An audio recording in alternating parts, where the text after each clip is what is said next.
Hola, buen día a todos. Buen día, qué gusto saludarlos, qué gusto que nos acompañen y que puedas darte tu tiempo para reflexionar junto con nosotros. Mi nombre es Roberto Arjona, soy pastor de la iglesia Rey de Reyes, Tlaquepaque, y es para mí un privilegio poder llegar a ustedes. ¿Qué te parece si oramos para ofrecer al Señor este tiempo? Gracias, Padre, por esta oportunidad. Te ruego que hables a nuestras vidas, que me permitas ser instrumento en tus manos para poder compartir tu palabra. Te lo ruego en el nombre de Jesucristo. Amén. Nuevamente, qué gusto saludarles. Durante la vida y ministerio del Señor Jesucristo, mucha gente conoció a Jesús. Miles fueron testigos de sus milagros, de sus palabras, de sus disertaciones. Muchos salieron muy bendecidos acerca de este encuentro con Él, pero otros desaprovecharon la oportunidad. Sobre todo la oportunidad de conocerle como quien era Él. La semana pasada hablamos cómo Jesús estuvo frente a los líderes religiosos de su pueblo, entre ellos el sumo sacerdote. Allí en Jerusalén, en la casa del sumo sacerdote, él fue cuestionado. Y cómo a pesar de estar delante de él, no le reconocieron como el Señor de sus vidas. Al contrario, decidieron desecharle y sobre todo llevarle a la muerte. Las palabras del apóstol Juan se hacen evidentes al platicar de esto. Cuando Juan escribe en el capítulo 1, versículo 11 del Evangelio, a lo suyo vino y los suyos no le recibieron. Así que, después de que lo acusaron falsamente, que ninguna de estas acusaciones fueron comprobadas, le hicieron confesar. Más bien prácticamente él asintió lo que ellos dijeron, que él era el Hijo de Dios, el enviado que tanto esperaban. En esta confesión es que ellos deciden llevarlo a ejecución ante Pilato. Dice Lucas 23:1. Levantándose entonces toda la muchedumbre de ellos, llevaron a Jesús a Pilato. Verso 2. Y comenzaron a acusarle diciendo, a este hemos hallado que pervierte a la nación y que prohíbe dar tributo a César diciendo que él mismo es el Cristo, un rey. Qué interesante. Pilato era el gobernador de Jerusalén, el enviado de Roma, responsable de todo el ejército que estaba en Jerusalén. Los judíos no tenían autorización de ejecutar a nadie, pero tenían un problema. Sus acusaciones contra Jesús, presentadas en el Sanedrín, en el grupo de líderes religiosos, no les servirían para poder llevar a Jesús a la cruz, a Jesús a la ejecución. Entonces tenían que inventar otras acusaciones.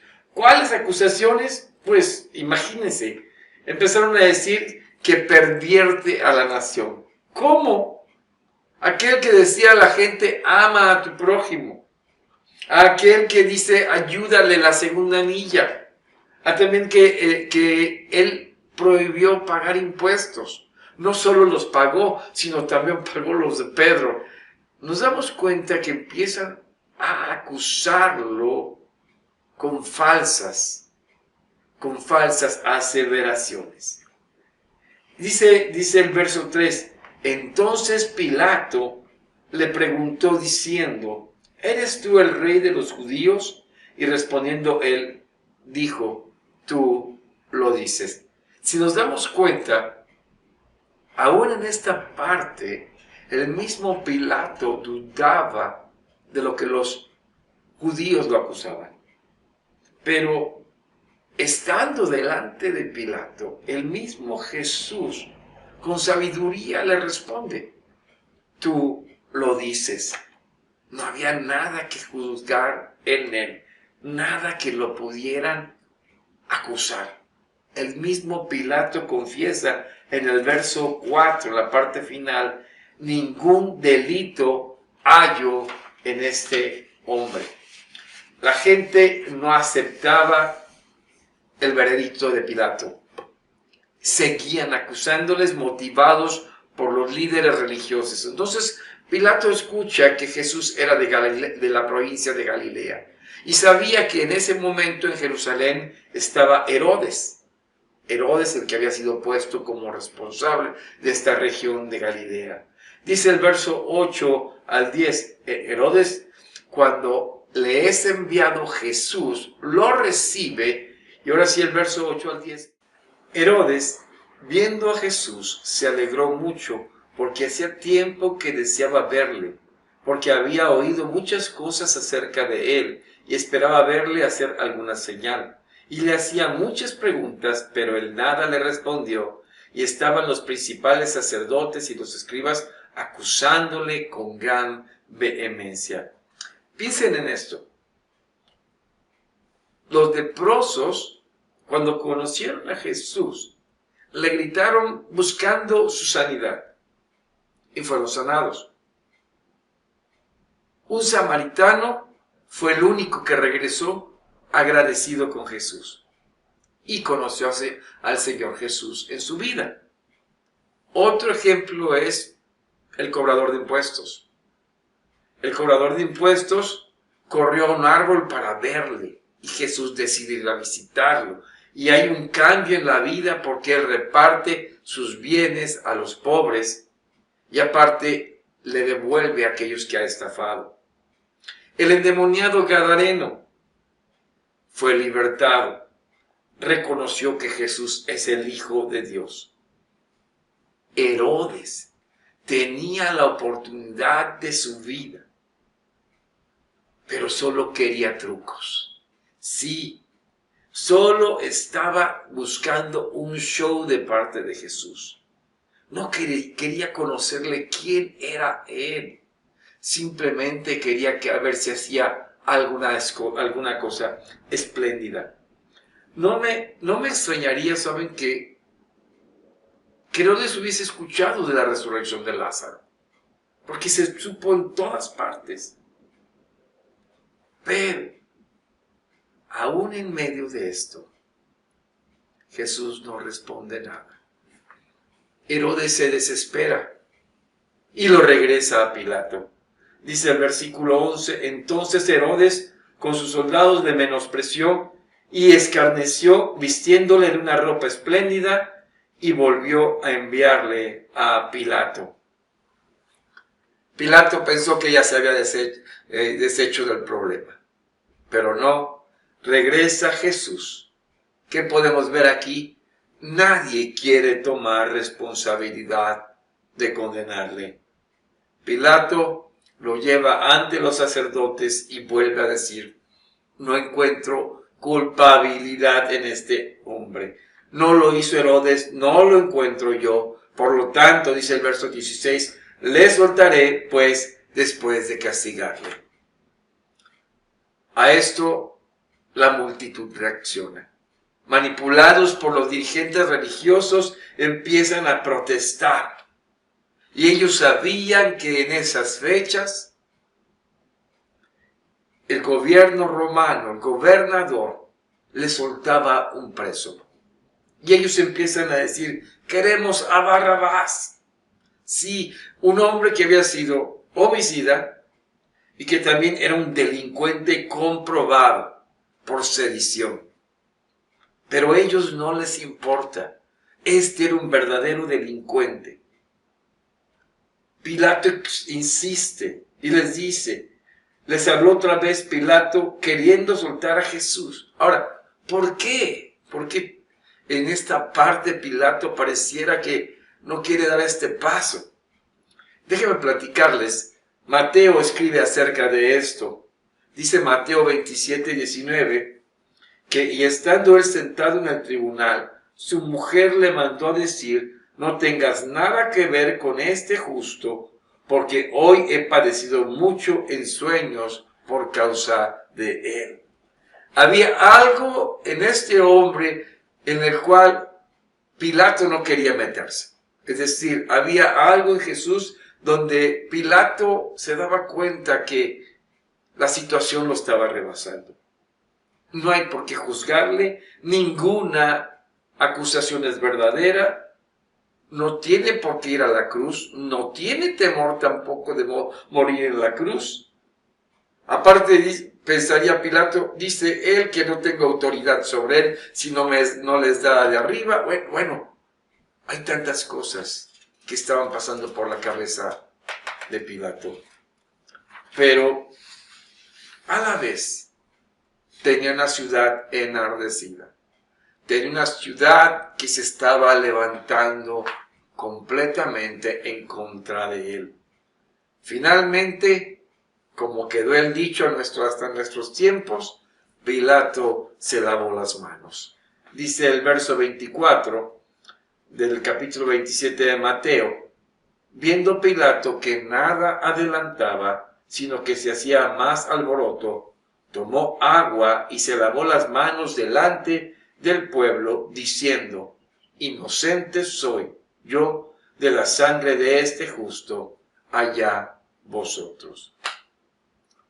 Pilato piensa que de esta manera evade responsabilidad, les entrega a Jesús en manos de la guardia que lo puede llevar a ejecución y libera a Barrabás.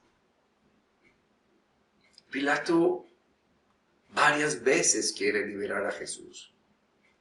Herodes también decide no ejecutarlo. ¿Cómo es posible que después de ese encuentro que tuvieron con él, ninguno llegó a conocerle? ¿Cómo es posible que al tener enfrente al Hijo de Dios no cayeran de rodillas? Pedro escribe en su primer mensaje después del día del Pentecostés, en Hechos capítulo 2, versículo 23, a refiriéndose a Jesús, entregado por el determinado consejo y anticipado conocimiento de Dios, prendisteis y matasteis por manos de inicuos crucificándole. Pedro les estaba diciendo a los judíos después del Pentecostés: todo lo que ocurrió con Pilato, con Herodes, estaba bajo el previo consejo determinado de Dios. Jesús fue llevado a esa cruz con un propósito. El propósito fue tomar el lugar del culpable. Mi lugar, tu lugar. No precisamente del de Barrabás, aunque prácticamente así haya sido. No sabemos qué fue de Barrabás. Pero lo cierto es que el sacrificio de Cristo fue un sacrificio que sustituyó nuestras vidas. El profeta Isaías escribe en Isaías 53, 5 y 6, mas él herido fue por nuestras rebeliones, molido por nuestros pecados, el castigo de nuestra paz fue sobre él, y por su llaga fuimos nosotros curados. Todos nosotros nos desviamos como ovejas, cada cual se apartó por su camino, mas Jehová cargó en él el pecado de todos nosotros. Jesús fue a esa cruz para sustituirnos. Pero aun cuando estaba escrito que Jesús cumpliese ese sacrificio en nuestro lugar, Pilato y Herodes son responsables de sus decisiones al no haberle reconocido como el Hijo de Dios. Igual que tú y yo hoy. Hoy es importante que entiendas que conocer a Jesús es reconocerle como el Hijo de Dios, quien vino a morir por nuestros pecados. El Hijo de Dios encarnado, que se hizo hombre, que murió y resucitó al tercer día. Muchos querrán lavarse las manos como Pilato. Sí, pero ¿sabes? Finalmente eres responsable de tus decisiones, de conocerle a Él como el Hijo de Dios y rendirte a sus pies. Si no lo has hecho, si no has conocido a Cristo en tu vida como Señor y Salvador de tu vida, hoy puedes hacerlo. Él murió por ti en esa cruz. Él dio su vida para salvarte. Él pagó por tu pecado. Y sabes, Él te ama y te llama a rendirte a Él. Ojalá que hoy, que este mensaje que llega a ti, sea un mensaje que te lleve a rendirte a sus pies. ¿Por qué? Porque mucha gente me pasa por alto. Herodes, Pilato, y muchos dicen, qué buena historia. Pero Jesús no solamente es una buena historia, Jesús es el Hijo de Dios. Vamos a orar. Padre, gracias te damos por tu palabra, te rogamos que ésta llegue con poder a nuestras vidas, transforme nuestros corazones y la gente pueda conocer a Jesús como Salvador de sus vidas. Gracias te damos, Señor, en el nombre de Jesucristo. Amén. Dios te bendiga.